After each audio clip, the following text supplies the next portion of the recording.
And I want to welcome to this stage and back to Iowa, Sarah Palin.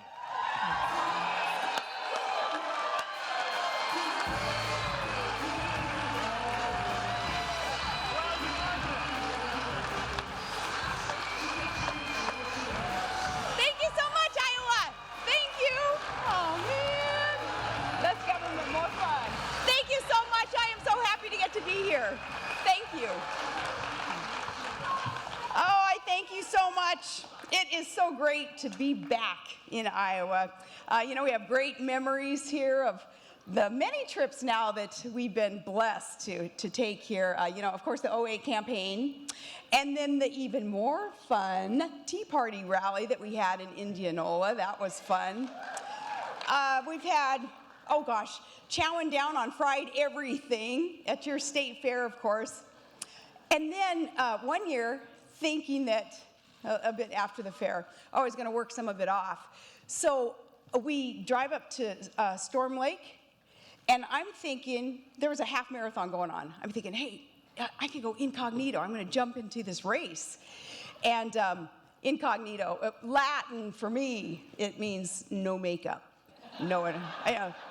Scare little children. So I'm running the race. I jump in there, and I am incognito. I'm thinking, I'm running in peace. No one talking politics.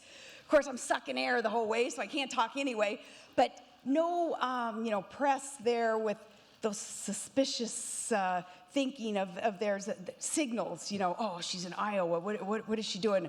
And it seems like the Iowa politicos too, very good at sensing, who's coming, who's going, and the significance of your state, of course. So anyway, I'm running.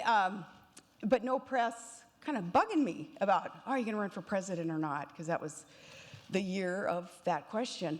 So jumping in the race, I'm running across the finish line, and boom, there I am accused of running that race for political purposes. And I find out that, okay, yeah, I'm in Iowa. The race happened to be called Storm Lake's Jump Right In and Run race. Yes, I got a medal. I'm jump right in. So of course the press like, you orchestrated that. You came all the way to Iowa for that race. I'm like, oh yeah, ask Todd. I'm the one who made him pull over for that day to run the race. Anyway, best memories though are of the wonderful friends that we have made here. Just good people, hard workers with love for this great country that they show with your work ethic and with even driving by your homes with the flags waving on front porches, where on any given night, I think a whole lot of you might be found out there on your porch, proudly clinging to your guns, your God, your Constitution. And it is because of that, because of you, that the rest of the country knows this part of America as the heartland. And last time I was here to campaign, it was for one of those friends whom we have made, and you know her as a soldier and a farmer and a good neighbor. And then, back then, I called her a pistol-packing, Harley-riding Mama Grizzly. And now I am thrilled to get to call her your Senator, Joni Ernst.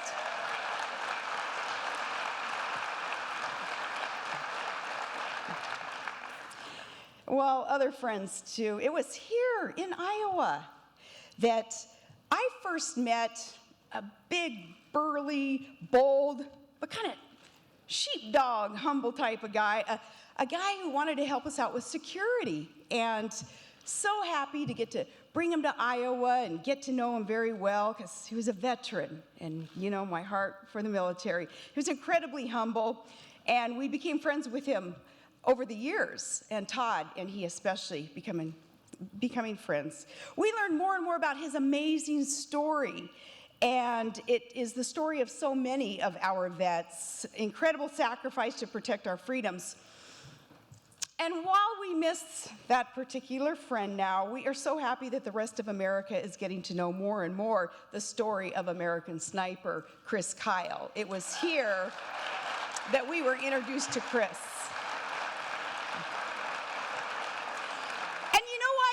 Movie is breaking records all over this great nation, it's because America needs a hero again, and Chris Kyle has been that man. And screw the left in Hollywood who can't understand what it is that we see in someone like Chris Kyle and all of our vets. So the last couple days, my daughter Bristol and I, we have been at a great big gun show in Las Vegas. And there at the gun show, at the SHOT Show, getting to link up with Taya, with Chris Kyle's wife. And Taya throwing a big party there, honoring vets, honoring those who have supported her cause now that Chris is gone, and Tara carrying on her husband's legacy, spending hours visiting with these vets, and like most military families, having that sincere appreciation for what other military families go through, so spending so much time with these other vets. Well, at this party, man, it seems like we're always kind of going rogue or something. Something always happens. We're at the party, and I'm with Taya, we're signing books, and in the back, this young, very energetic, very bold young vet, he holds up a sign, and it was bold, 4-letter message to Michael Moore that he'd written out. And I'm like, oh man, and me, I call him up front, and he's holding the poster, and I'm looking at it, he's showing it to me, and of course pictures started snapping, because I'm giving the poster the old thumbs up. And it was my thumb, it wasn't any other finger, it was my thumb. Oh, that poster though, I mean, you've heard the term swear like a sailor, even though I think this guy was a soldier, same thing. Well, anyway, someone's snapping that photo, and we've taken a lot of heat over the last 2 days for being seen with this photo with a 4-letter message to Michael Moore that he deserves. Well, I was thinking,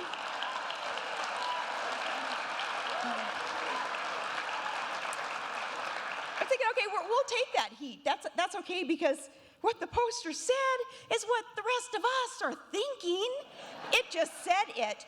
And what it really came down to was our message to those who don't understand, again, the opportunity they have to do whatever the heck they want to do, even if they are jerks, because it is our vets, our active service members who are out there protecting their freedom to be jerks. If you love freedom, you thank a vet. And I know that you guys get that, and that's why I am glad to be in Iowa, because I am among friends who understand that foundational aspect of America. We appreciate our vets.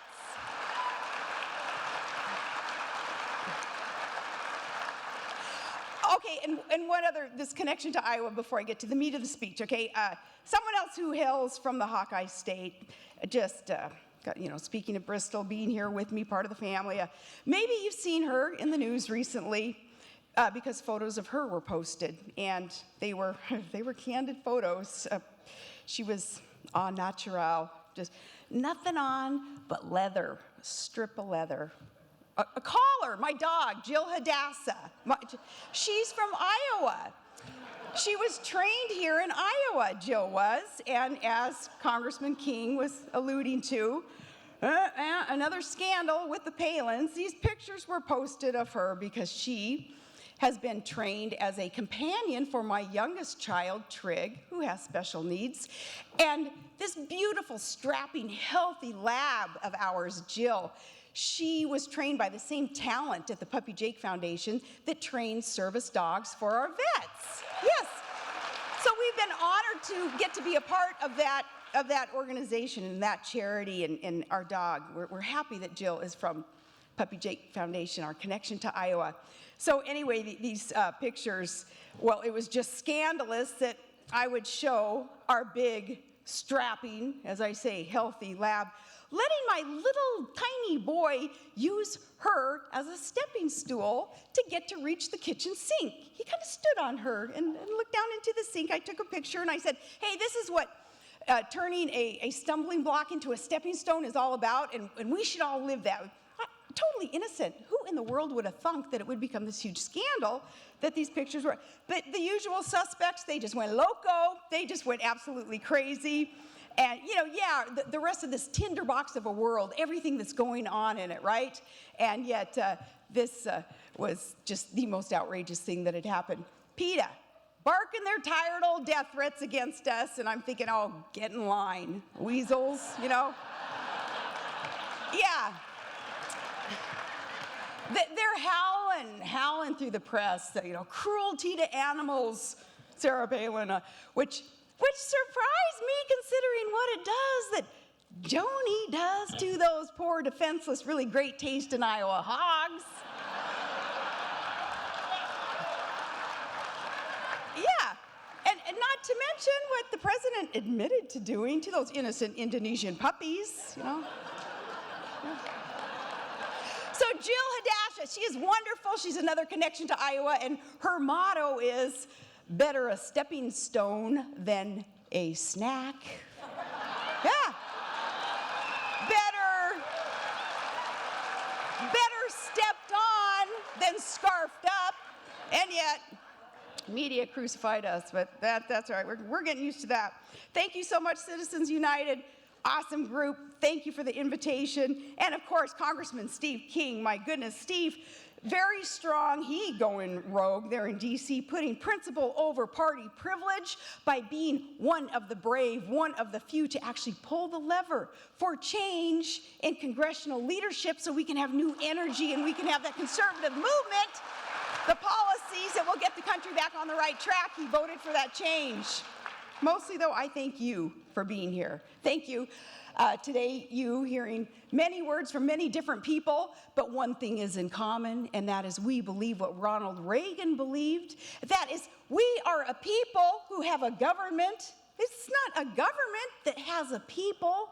And it was Jefferson warning, when the people fear their government, there's tyranny.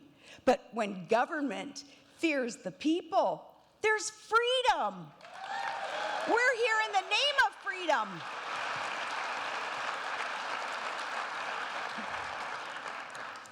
So we are here in that name of freedom, and you, Iowa, you get to help decide who will fight for it. You'll caucus to help choose our next president. It's just about a year from now. It can't come soon enough. It's about dang time. And candidates will come here to earn your vote. The rest of America watching and trusting Iowa to put them through the test, to ensure that they are ready for war. And it is war. It's war for the future of our country. It's war for the sovereignty and solvency of the United States of America. Now, the other side, the far left, well, they see a need for change. But it's by offering real change again, coronation, rinse, repeat, or Clinton, rinse, repeat, Clinton, rinse, repeat. That's change. These leftists, they're promoting these ready for campaigns. They say, ready for Hillary. Well, these hopey-changey, astroturfy, DC-based businesses that are disguised as grassroots, they're nothing new. But don't you wonder what the White House thinks of their peeps out there prancing around, squealing that, they're ready for someone else. They have to admit it even, because they know that he who was the one. Now, with tea time on the mind, he is so over it. America, he's just not that into you.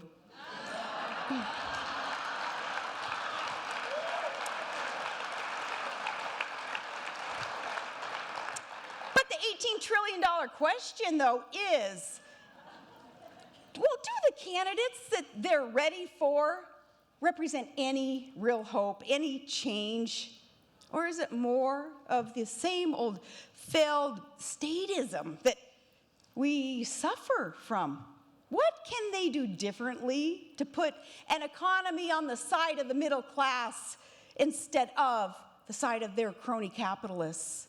Will they worry more about securing our borders and less about securing a primo tea time? How will they protect our standing across the world when they can't even protect an ambassador? When will they listen to concerns of we the people instead of listening in on our phone calls? And how will they axe Obamacare? Remember, it started as Hillary Care. When will they let us control our own care? What will they do to stop causing our pain and start feeling it again?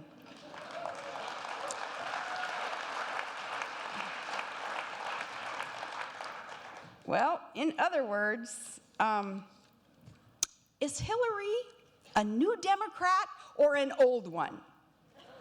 Now, the press asks, can anyone stop Hillary? And this is to forego a conclusion, right? It's to scare us off and convince us that a pantsuit can crush patriots? Okay, that's what this is all about. Hey, Iowa, can anyone stop Hillary? Yeah, and let's borrow a phrase. Yes, we can. And it starts here and it starts now. From bad comes good. That's been one of my mantras. From very bad can come very good. So employ that as we look back on history. The last time that we suffered under such an out-of-touch presidency, well, we were lifted out of our malaise by a charismatic, positive, solution-oriented conservative who so loved this country, and he put his faith in her people.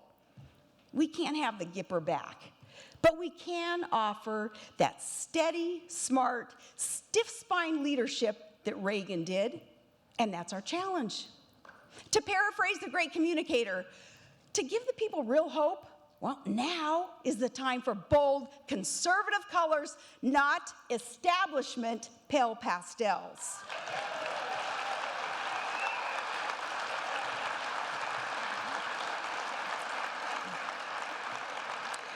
We need to ask who carries on Reagan's legacy, who will lead our freedom movement to victory, to begin that fundamental restoration of America. You answer that, Iowa, by making the GOP primary a competition, not a coronation.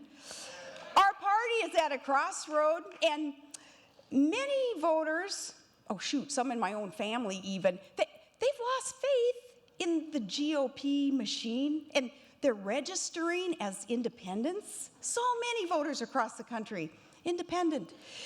They're looking for principle and patriotism over political party. And the good news is, though, in our party, our bench is deep. And considering some in the lineup, man, that's a good thing. It is good that we have a deep bench. And it's primary competition that will surface the candidate who's up to the test and can unify. And this person has to, because knowing what the media will do all throughout 2016 to all of us, it's going to take more than a village to beat Hillary.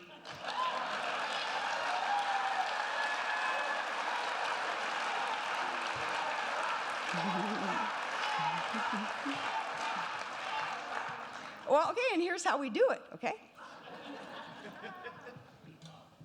We go on offense. We go on offense now, and we expect our GOP leaders in D.C.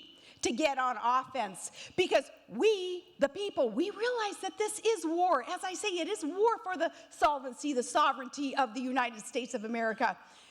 And we don't sit on our thumbs this next time when one of our own is being crucified and falsely accused of whatever the hip accusation of the day happens to be, right? Racism, sexism, whatever. Really, it's kind of Orwellian observing how that works, that rule of Saul Alinsky's, no doubt, that the left employs. Disgusting charges from the left that reverse them, for it is they who point a finger. Not really, they have triple that amount of fingers pointing right back at them, revealing that they are the ones who really discriminate and divide on color and class and sex. We call them out, we don't let them get away with it then. On gender, on gender, it is they who defeat women. They shackle them to the good old boys running Washington, pimping this promise that, oh, they have to provide for the little lady's every need because they're there. A woman, she's just not capable. It's the left that does that. It isn't the right, it isn't conservatives. So we go on offense and we reveal the real war on women with truth because we can handle the truth.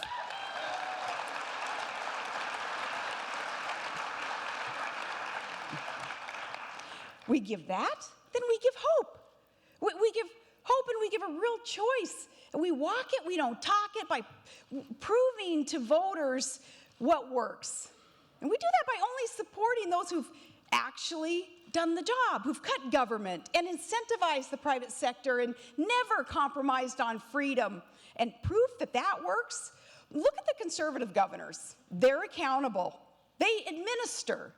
They have these results all across the U.S. in conservative governors' offices. The results can't be argued. So we paint the contrast with bold colors, and we don't underestimate the wisdom of the people when we, on offense, give them the truth and the true state of the union, especially showing young people what's actually going on and teaching young people again, there ain't no such thing as a free lunch. There is no free college. There is no free birth control. There is no free phone. Someone pays. Someone always pays. So we undo that leftist thinking and teaching, that enabling. We counter it with reality, and we empower young kids again. We bring them on our side, and we make them know to get a buck, you get off your butt. We teach that again.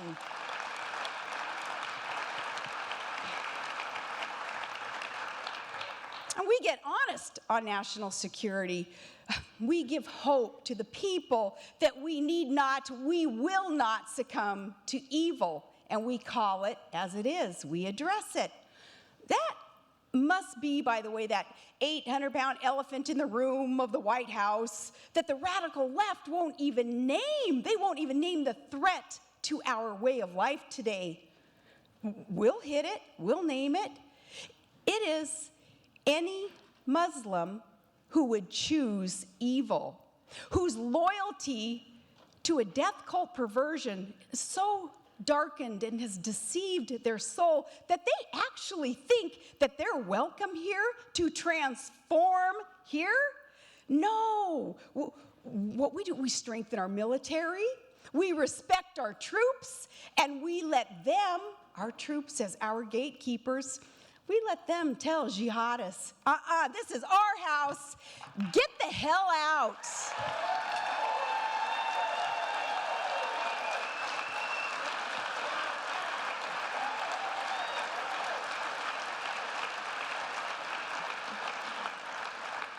And amnesty, man, we have to be candid, and the people deserve the candidness because that leads to solutions. They deserve solutions. Amnesty, no. The left and the rhinos, they would reward those whose first action here is to break the law. So no, we win with the wonderful immigrants who have built this country legally, and we secure their rights and their hard-fought opportunities. Together, we shore up the deserving middle class that will be decimated under this unconstitutional executive amnesty. We also have to school our president, I guess, on the rules.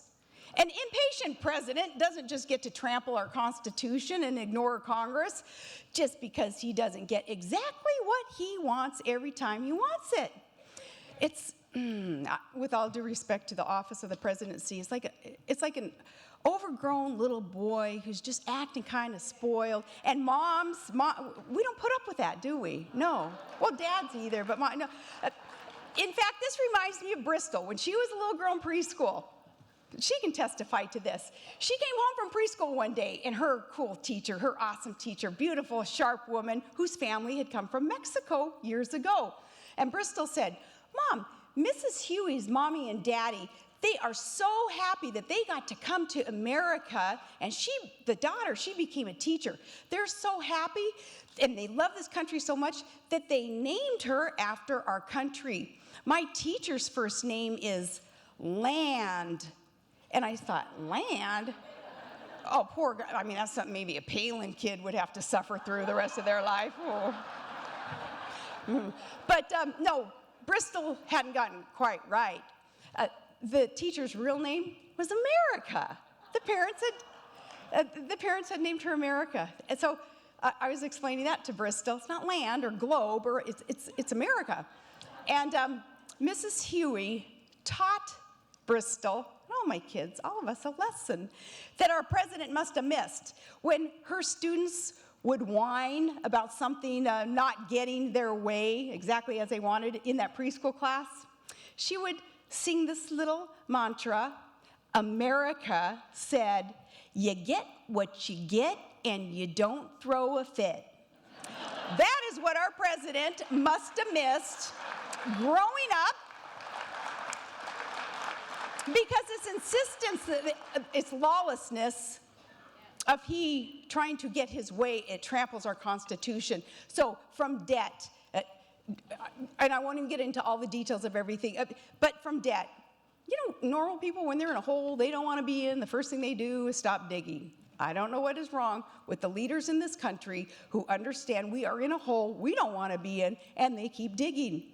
But from debt to energy, proving that inherent link between American-made energy and prosperity and American-made energy and security, to solutions like the flat tax that we need, to stop this unhealthy new obsession that we're hearing about even on our side of the aisle with this subjective income gap that we're supposed to be so obsessed with right now, when no, we don't have to be obsessed with it, not when everyone rises together with conservatives' proven free market principles that incentivize pursuing capital and investment and innovation so it results in lasting prosperity for everyone. And to finally stop this overreaching bureaucracy, we get on offense and we drive in solutions and we be bold. I remember it was here in Iowa that I put forward in a speech some years ago. That I guess they didn't listen to me because they didn't do anything about it. But here, I said, why don't we decentralize the federal government? We have to be bold about this stuff. Shutter out-of-touch bureaucracy and move what's remaining across the country to the people. If there is to be a Department of Energy, put it where the energy is created. Pack up the U-Haul. What better place for the Department of Agriculture than in ag country, so they see how their policies affect the farmers and the ranchers who feed our country. Things like that, it must change. Things must change for this our government. Look at it. It isn't too big to fail. It's too big to succeed. It's too big to succeed so we can afford no retreads, or nothing will change with the same people and same policies that got us into the status quo. Another Latin word, status quo, and it stands for, man, the middle class, everyday Americans are really getting taken for a ride. That's status quo. And GOP leaders, by the way, the man can only ride you when your back is bent, so strengthen it. Then the man can't ride you. American won't be taken for a ride because so much is at stake. And we can't afford politicians playing games like nothing more is at stake than, maybe just the next standing of theirs in the next election. And we're not in the mood to give politicians a pass just because they happen to have a certain party initial right next to their name. Evidence of this, that it's not just us thinking this, but across the country. Look at the number of governors elected without a majority of the vote. That is the result of fired up, independent, and strong third-party candidates nowadays. In fact, it's at its highest level in the last 100 years. Alaska just elected a very strong conservative who formed an independent ticket in order to prove this, he be beholden to the people, not to obsessive party politics that result in the titles and the hierarchies and all the problems that come with that. being beholden to the people. It is their record then, not their standing in the party, but their record that needs to be considered. And we cut them then if we want a fired up, unified base to get the GOP over the line to thwart the lies of the left and their politics of personal destruction. We got to cut the candidates who don't fit that bill of being beholden to the people.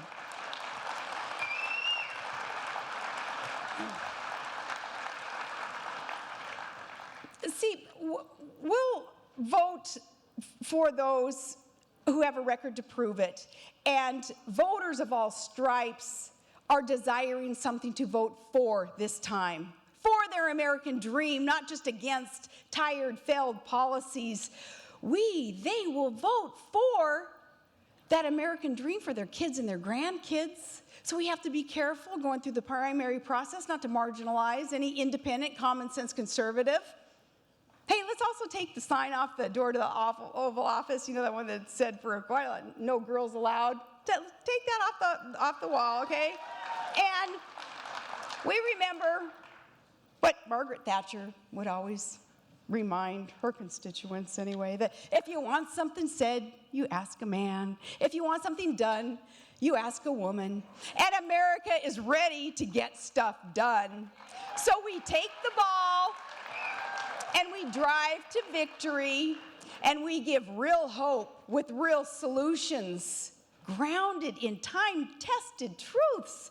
These solutions that will be brought to you by a competitor with a record to prove it. And then we're ready for Hillary.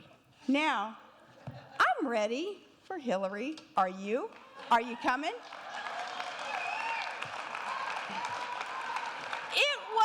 A few summers ago, my final thought here, a few summers ago, after a great day with friends and farmers and farm animals at your Iowa State Fair, that we loaded up the motorhome and we drove some hours over the border to Illinois, and we stopped along the way because my daughter Piper, she had never got to run through a maze in a cornfield. So little simple things like that, I mean, that shows you how exciting my life is. That was like a highlight of our trip. So Piper and her little cousin, they get to run through this maze for the very first time, and it really is like this all-Americana thrill for our family. And then driving through the small towns around here that glorify our nation, again, with those homes proudly waving the flag from the porch. And we pulled into Dixon as we crossed that state line. We pulled into Dixon, Illinois, and we turned on Hennepin Street. We stopped at a modest white clapboard home, and it had a pair of rocking chairs out on the front porch, and a neighbor came over and told us about the house. And he told us about the little boy who used to live in that house, and that his family couldn't afford the house to own it, so they rented it. Well, the little boy had a little tiny bedroom off the front of the house, and that's where he would listen to the radio, and he'd get his news, and he'd learn from that and his entertainment. And he'd play football in the front yard and ride his bike up and down the sidewalks, and, just real life. And then as a teen, he was there working as a lifeguard, there on the Rock River, where he saved 77 souls. And he grew up then to save a world from communism. And he inspired a nation to once again believe in itself. This little boy from humble beginnings that wasn't that far from here was, of course, Ronald Reagan.